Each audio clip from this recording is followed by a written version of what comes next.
So hello guys, good morning. Eto, maaga akong kumain, mag-breakfast for today kasi pupunta ako sa kaibigan ko, mangungutang ako ng pang-over ko kasi nga hindi na ako mahatid ng amo ko paghapon kasi na-disgrasya nga yung sasakyan niya. So yun, ako na yung nagpamasahe pang hapon. Mabuti pa nung hindi pa siya na-disgrasya kasi inahatid niya ako, nalilibre ko pa yung panghapon ko. So ito, nangutang ako sa kasama ko at naglinis-linis ako dito sa bahay niya, sa room niya, para naman hindi siya alam niyo na kapag mangutang ako ganito, may pa sweet sana may pa sweet pa ako sa taong to para pautangin niya ako kasi wala nga akong pa-Uber guys. Naubusan ako ng pera tapos wala pa, malayo pa yung aking sweldo. So ito nga guys, may nagtanong sa akin bakit ang tanda-tanda ko na daw, ang tanda-tanda ko talaga ano na ako, 28 na ako, is wala pa akong asawa. Hindi pa guys, na priority ko kasi yung pamilya ko at saka si mama, at saka hindi pa tapos yung bahay, kailangan matapos muna. So diba nagtataka kayo, maraming mga OFW ang walang mga asawa at nasa late na edad na sila kasi nga yan nga, kapag kasi makahawak ng isang tao, pag nasimula nilang magtrabaho at may pera sila, parating may pera silang natatanggap every month, is parang hindi yan sanay sila na walang pera.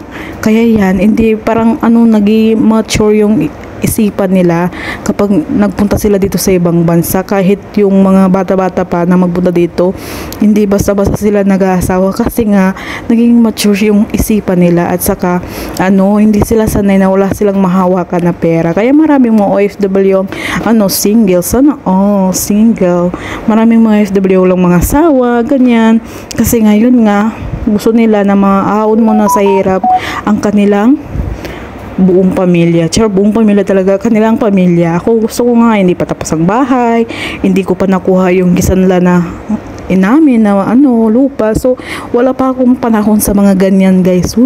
Marami akong pamangkin, may pinaparal pa ako. So yun, so ito itatapon ko na yung basura kasi nakuha ko ng gusto kong utangin. So pupunta na ako sa trabaho ko. So yun nga guys, sabi nila bakit hindi ka na lang uwi ng Pilipinas at mag-vlogs ka lang. Sana mabuti pa kung supportahan niyo ako hanggang dulo, diba? Kasi why not? Gusto ko naman magtambay doon sa Pilipinas. Kaso, yun nga, walang trabahong maganda doon. Maraming question sa akin na. Sabi na, katapos ka daw, bakit hindi ka na lang magtrabaho doon?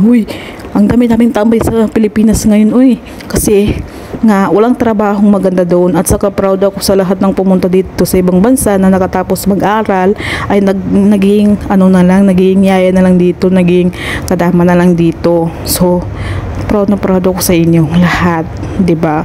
So hindi madali maging makatapos magi-start pa yan pag graduate mo ng college, magi-start pa siya ng problema mo na hindi ka nakakakuha ng trabaho, at yun yung start ng stress mo, mai-stress ka talaga.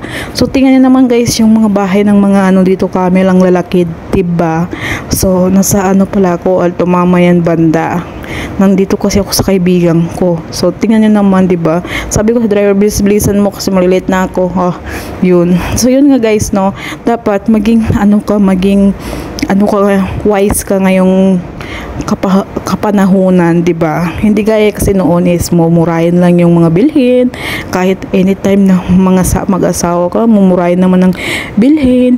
Ngayon dollar na yung sa Pilipinas. Grabe, ang mamahal na ng sa Pilipinas, ang bilihan sa Pilipinas, tapos kaya mo pang mag-asawa-asawa. Nasa tamang panahon yan.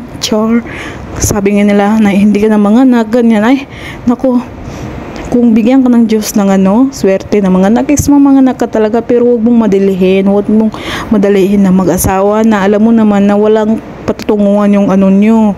Kasi karamihan ngayon, maaga nag-asawa, maaga din naman nagkakaiwalay. Hindi ko naman nila lahat, pero mostly, 'di ba? So kailangan pag-isipan mo ang pagiging asawa, pag-asawa mo, pag-iisipan mo, kasi hindi naman lahat sa is maganda yung buhay. So flex ko lang yung shoes ko. Thank you. Luma na masyado.